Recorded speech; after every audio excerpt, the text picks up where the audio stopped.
নন্দীগ্রামের মতো মমতা ব্যানার্জি ভবানীপুরে হারছেন। তো কথা মোবাইলে রেকর্ড করে রাখুন। 4 তারিখে 4 মে পশ্চিমবঙ্গে বিজেপি সরকার হচ্ছে। মাননীয় নরেন্দ্র মোদীজির আশীর্বাদ ধন্য 3 জন প্রার্থী যাদেরকে রাষ্ট্রীয় অধ্যক্ষ নীতিন নবীনজি মনোনয়ন দিয়েছেন, আমরা মনোনয়ন করতে যাব।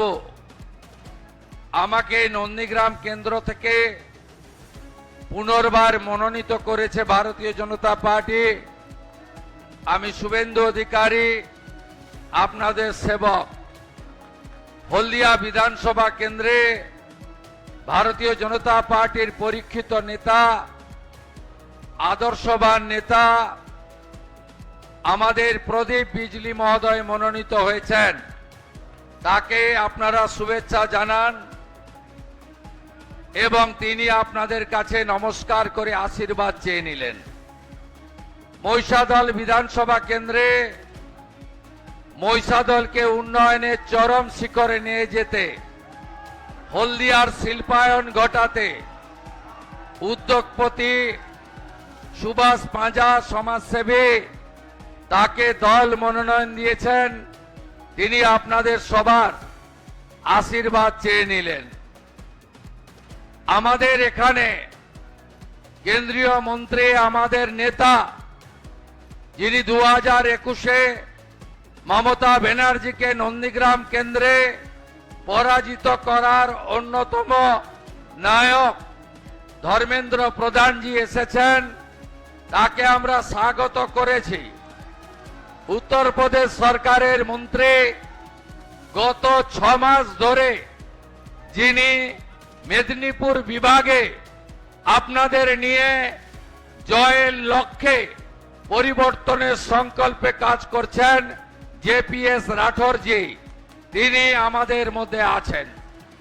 সমগ্র ব্যবস্থাপনা করেছেন জেলা সভাপতি, আইনজীবী, আমাদের নেতা মলয় সিনহা।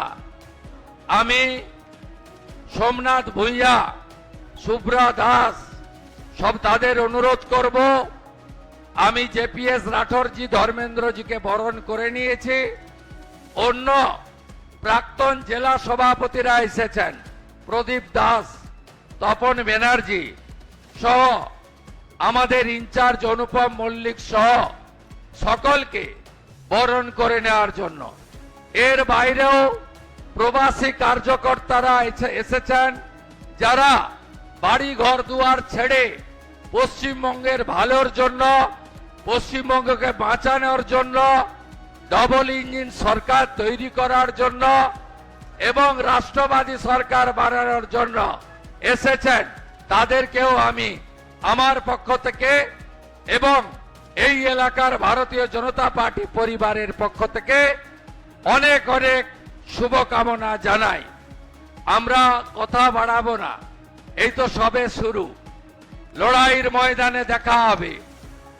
আমরা আজকে ধর্মেন্দ্রজির মাধ্যমে রাষ্ট্রীয় সভাপতি নীতিন নবীনজি, প্রধানমন্ত্রী নরেন্দ্র মোদীজি, আমাদের যশস্বী নেতা স্বরাষ্ট্রমন্ত্রী অমিত শাহজিকে কথা দিতে পারি, এবারে আমরা হলদিয়া সাব ডিভিশনে গতবারে 2-1 হয়েছিল, এবারে আমরা 3-0 করব।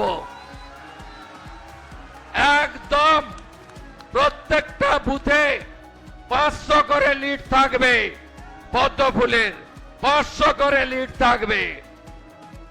মানুষ জেগে গেছে, সবাই তৈরি। বাংলা বাঁচাতে হবে, বাংলাকে বাংলাদেশ হতে, পশ্চিমবঙ্গকে বাংলাদেশ হতে জামাতিদের হাতে যেতে দেব না। চাকরি চাই, বিজেপি তাই। নারী সুরক্ষা চাই, বিজেপি তাই। টাটাকে চাই, বিজেপি তাই।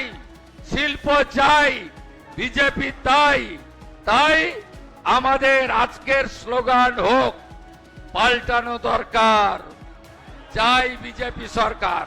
বলুন পাল্টানো দরকার, পাল্টানো দরকার, পাল্টানো দরকার, পাল্টানো দরকার। 26-এর নির্বাচন, 26-এর নির্বাচন তৃণমূলকে বিসর্জন দিতে হবে। এবং আমি নন্দীগ্রামে কত ভোটে জিতবো সেটা আপনারা ঠিক করবেন। তো আমি দুটো কথা দিয়ে যাচ্ছি, আমাকে চেনেন আপনারা, বিশ্বাস করেন, বিশ্বাস করেন, হ্যাঁ কি না বলুন, বিশ্বাস করেন তো? দুটো কথা মোবাইলে রেকর্ড করে রাখুন। 4 তারিখে 4 মে পশ্চিমবঙ্গে বিজেপি সরকার হচ্ছে, হচ্ছে, হচ্ছে। আরেকটা কথা দিয়ে গেলাম, নন্দীগ্রামের মতো মমতা ব্যানার্জি ভবানীপুরে হারছেন, हारचन हारचन। मेरा बड़ा भाई जिन्होंने आज जय जगन्नाथ बोल के हम लोग को साथ नामांकन का जो रैली है उसमें उन्होंने पार्टिसिपेट करने के लिए आया है। धर्मेंद्र जी को मैं रिक्वेस्ट कर रहा हूं, आप आइए, कुछ बात हमारी देवतुल्य कार्यकर्ता का सामने रखिए। जय जय श्री राम, जय जय श्री राम।